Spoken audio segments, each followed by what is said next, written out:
হযরত মূসা আলাইহিস সালাতু ওয়াস সালামকে মহান আল্লাহ বলে দিতেছে, পয়গম্বর মূসা ও দোস্ত, দেখো অমুক জঙ্গলে আমার একটা পাগলা আশিক, আমার পাগলা একটা আশিক মারা গেছে। ওই আশিকটার জানাজা তুমি পড়াও, দাফন কাফনের ব্যবস্থা করো। ও মূসা, আর তুমি একটা ঘোষণা দিয়ে বলে দাও, একটা ঘোষণা দিয়ে দাও মূসা রে, ও মূসা, তুমি ঘোষণা দিয়ে বলে দাও যে আমার এই বান্দার জানাজার নামাজ অংশগ্রহণ করবে, মহান আল্লাহ তার জীবনের সব গুনাহ মাফ করে দিবে। আল্লাহু আকবার।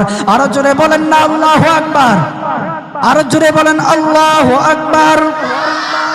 হাত উঠায়া বলেন আল্লাহু আকবার, আল্লাহু আকবার। মুসলমান বাবাজি, গভীর মনোযোগ।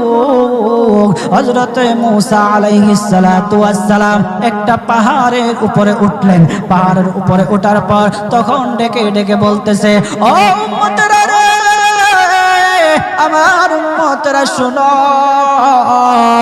আল্লাহ রাব্বুল আলামিন একটা সুসংবাদ দিয়ে দিয়েছে।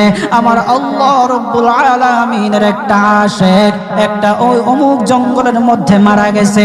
ওই পাগলা আশিকের জানাজার নামাজ অংশগ্রহণ করো। যদি জানাজার নামাজ পড়ো, তখন আমার আল্লাহ তোমাদের জীবনের সব গুনাহগুলি মাফ করে দিবে। কেউ যদি নিজের গুনাহ ক্ষমা করাইতে চাও, কেউ যদি নিজের গুনাহগুলি ক্ষমা করাইতে চাও, তাহলে মহান আল্লাহ রাব্বুল আলামিনের ওই পাগলা আশিকের জানাজায় অংশগ্রহণ করো।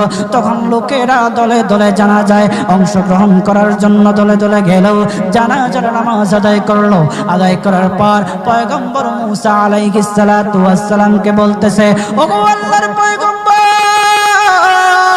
ও পয়গম্বর, যার জানাজায় অংশগ্রহণ করার কারণে মহান আল্লাহ তার জীবনের সব গুনাহ মাফ করে দেবে।